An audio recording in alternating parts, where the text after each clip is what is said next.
प्यारे दोस्तों, mind doors इस यूट्यूब चैनल पर आपका इस्तकबाल है। मैथमेटिक्स फॉर कॉम्पिटिटिव एग्ज़ाम्स यानी मुकाबला जाती इम्तहानात के लिए रियाजी हम लोग ये पढ़ रहे हैं और आज रोमन अददी अलामतें हम लोग ये सीखने वाले हैं।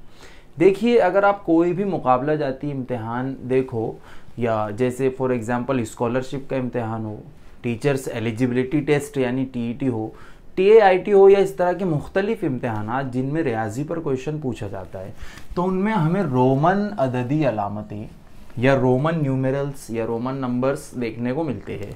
कभी कभी पूछ लेता है कि इस अदद को रोमन हिंदीसी अलामतों में किस तरह लिखेंगे, या रोमन हिंदीसी अलामतों में कुछ जो है अदद वहाँ पर लिखे होते हैं और हमको पहचानना होता है लफ्ज़ों में या अददों में, हमारे उसको बताना होता है, लिखना होता है, या 4 ऑप्शन दे दिए जाते हैं सिंपली, तो उनमें से हमको सही जवाब को चुनना होता है। तो कैसे करें उसे आज हम समझेंगे। कुछ बारीक बारीक उसूल है। एक बार अगर ये उसूल आप समझ ले तो इसके बाद आप रोमन नंबर्स पर कैसा भी क्वेश्चन पूछ लिया जाए इंशाल्लाह आप उसे ज़रूर सॉल्व करोगे। तो चलिए बिना किसी टाइम को गवाए हम यहाँ पर फ़ौरन शुरू करते हैं। तो सबसे पहली चीज़ जो आपको याद रखनी है वो ये है कि रोमन अददी अलामतों में रोमन नंबर्स में ज़ीरो मौजूद नहीं होता है। जिस तरह से आमतौर पर हम हमारे हिंदिसों में या हमारी गिनती में हम लोग देखते हैं ज़ीरो मौजूद होता है। 10, 20, 30, 50 लिखने के लिए हम ज़ीरो का इस्तेमाल कर लेते हैं, लेकिन रोमन अददी अलामतों में इस तरह से ज़ीरो देखने को नहीं मिलता है, सबसे पहली चीज़। उसके बाद में रोमन अददी अलामतों में नो प्लेस वैल्यू यानी अब कोई अदद जो है अगर आपको दिया हुआ है तो उस अदद में कोई किसी हिंदीसे की जो है मुकामी कीमत नहीं होती है। अदद में किसी हिंदीसे की, जैसे फॉर एग्जांपल यहाँ पर लिखा है 15, तो यहाँ पर 5 की मुकामी कीमत 5 है क्योंकि वो इकाई के मुकाम पर है। 1 की मुकामी कीमत 10 है क्योंकि वो दहाई के मुकाम पर है। लेकिन इस तरह से रोमन नंबर्स में नहीं होता है, उसमें मुकामी कीमत नहीं होती है। बरसों पहले जो है यूरोप में अंग्रेजी के कैपिटल लेटर्स का इस्तेमाल किया जाता था गिनती को डिनोट करने के लिए या गिनने के लिए या फिर अददों को जाहिर करने के लिए। तो ये आज तक जो है कुछ जगहों पर आज भी शुरू है। आपने घड़ी में या और मुख्तलिफ जगहों पर जो है रोमन अददी अलामतों को ज़रूर देखा होगा और फिर मुकाबला जाती इम्तहानात में तो देखने को मिलते ही है। तो चलिए देखते हैं। सबसे पहले कुछ जो अलामतें जो हमें याद रहना चाहिए, याद होना चाहिए एक तालिबे इल्मों को, वो है IVX LCDM। इस तरह से याद करना भी आसान होता है। LCD तो आपने सुना होगा, तो LCD बिल्कुल इसी तरतीब में है। उसके पहले IVX है, फिर LCD और फिर M, इस तरह से। तो I का मतलब होता है 1, V यानी 5, X यानी कि 10, L यानी 50 C सेंचुरी जिस तरह से यानी कि 100, तो C यानी 100 यानी 100, D यानी 500 और M यानी 1000 या 1000। प्यारे बच्चों, सबसे पहली चीज़ आपको ये याद रखना है IVX LCDM 1, 5, 10, 50, 100, 500 एंड 1000। ये याद होने के बाद में कुछ यहाँ पर 4 उसूल लिखे हुए हैं। बहुत आसान ये उसूल है। आज हम जो यहाँ पर देखेंगे तो 1 से लेकर 20 तक, 1 से लेकर के 20 तक यानी स्टैंडर्ड 5th की अगर हम बात करें, क्लास 5th तक महाराष्ट्र स्टेट बोर्ड में, तो 1 से लेकर 20 तक रोमन नंबर्स यहाँ पर दिए हुए हैं। यानी जाहिर सी बात है कि अगर 5वीं का स्कॉलरशिप का इम्तिहान देने के लिए कोई तालिबे इल्म जा रहा है तो उसको एटलीस्ट ये पता होना चाहिए। और इसी तरह से क्लास 5th तक कोई टीचर जो है टीचर एलिजिबिलिटी टेस्ट के लिए अप्लाई कर रहा है या देना चाहता है, तो उसको भी 1 से लेकर 20 तक रोमन नंबर्स पता होना चाहिए। तो उसको किस तरह से तैयार किया जाता है, उसके जो उसूल है वो क्या है, वो हम यहाँ पर देखेंगे। सबसे पहले उसूल नंबर 1। उसूल नंबर 1 ये है प्यारे दोस्तों कि I और X को आप 1 बार, 2 बार या 3 बार इस्तेमाल कर सकते हो।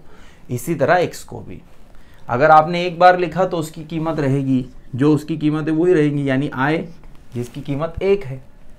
X को अगर आपने लिखा 1 बार तो उसका मतलब होता है 10। ठीक है। अगर 2 मरतबा यूज़ किया तो ये हो गया 2, 3 मरतबा यूज़ किया तो 3। इसी तरह X को 1 मरतबा यूज़ किया तो 10, 2 मरतबा इस्तेमाल करोगे तो 20, 3 मरतबा इस्तेमाल करोगे तो 30। 3 से ज्यादा मर्तबा इसे आप इस्तेमाल नहीं कर सकते हो। पहला उसूल ये हमारे सामने आ गया है कि I और X को 1, 2 या 3 मर्तबा इस्तेमाल किया जा सकता है। उसूल नंबर 2, I और X को आप 2 या 3 मर्तबा तो यूज कर रहे हो, ये तो हमें उसूल नंबर 1 में समझ में आ गया है, लेकिन V को हम 2 या 3 मर्तबा इस्तेमाल नहीं करेंगे। ये है हमारा उसूल नंबर 2। V का क्या मतलब है प्यारे दोस्तों? V का मतलब है 5। कैसे? जैसे फॉर एग्जाम्पल अगर मुझे 10 लिखना है तो मैं सीधे सीधे इस तरह से 10 लिखूंगा। मैं V को 2 मर्तबा इस्तेमाल नहीं करूंगा, मतलब मैं इस तरह से 10 नहीं लिखूंगा। अगर मुझे 15 लिखना है तो मैं इस तरह से 15 नहीं लिखूंगा। ठीक है, तो V को 2 या 3 मर्तबा इस्तेमाल नहीं करेंगे। I और X को 2 या 3 मर्तबा बाजू बाजू में लिख करके इस्तेमाल किया जा सकता है। तो उसूल नंबर 1 हो गया, 2 हो गया। आई होप कि आपको समझ में आया है।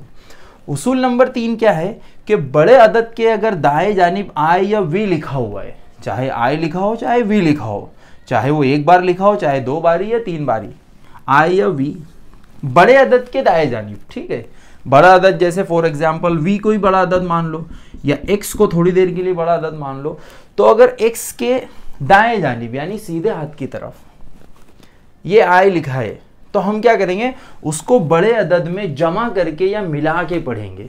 कैसे? मिसाल के जरिए समझिए, बहुत आसान है।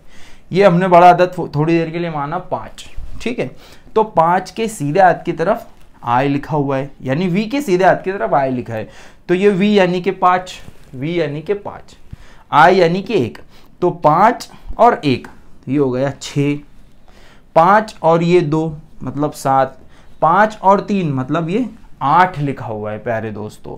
अब ये 3 से ज्यादा मर्तबा सीधे हाथ तरफ भी इसका इस्तेमाल हम नहीं करेंगे, यानी अगर मुझे 9 लिखना है तो मैं इस तरह से 9 नहीं लिखूंगा। ठीक है, 11 देखिए, अब यहाँ पर ये मिसाल इसलिए लिखी हुई है ताकि x के जरिए भी आपको समझ में आ जाए, यानी 10, x ये बड़ा अदद है, इसके दाएं जानिब खड़ी लकीर या I मैंने लिखा हूं तो ये हो गया 11, 2 मरतबा इस्तेमाल किया 12, ये 13, यानी हम मिला रहे हैं। बड़े अदद के दाएं जानिब जो भी अलामत है I हो या V हो तो उसको बड़े अदद में जो है मिला करके पढ़ा जा रहा है। तो ये 10 और 3 13, ये 10 और 5 15, ये 10 और 6 16, 10 और 7 17, 10 और 8 18, इस तरीके से। ठीक है, इसमें भी कुछ बारीक चीज़ है जो आगे यहाँ पर आने वाली है, तो हम उसको वहाँ पर देख लेंगे। उसूल नंबर 3 आई होप कि आपको समझ में आ गया है। उसूल नंबर 3 सिंपली ये कहता है कि बड़े अदद के दाएं जानिब अगर I या V है तो उसको बड़े अदद में मिला करके पढ़ा जाएगा। और बिल्कुल इसके उलट है उसूल नंबर 4। उसूल नंबर 4 ये कहता है कि V या X के बाएं जानिब यानी लेफ्ट हैंड साइड में बाएं जानिब यानी उल्टी तरफ अगर I लिखा हुआ है तो उसको V या X में से कम करके पकड़ेंगे, यानी तफरीक कर लेंगे उतना। कैसे? जैसे फॉर एग्जांपल यहाँ पर लिखा है V, ठीक है, मैं फिर से लिख के बता देता हूँ, यानी कि ये है 5, अब उसके बाएं जानिब मैंने I लिखा तो ये 5 में से 1 कम करेंगे तो ये हो गया हमारा 4। ठीक है, इसी तरह से मैंने यहाँ पर लिखा X, अब यहाँ पर अगर मैंने I का इस्तेमाल किया तो 10 में से 1 कम करेंगे तो ये हो गया है 9। आई होप कि आपको ये भी समझ में आ गया है। उसूल नंबर 4 बहुत आसान है।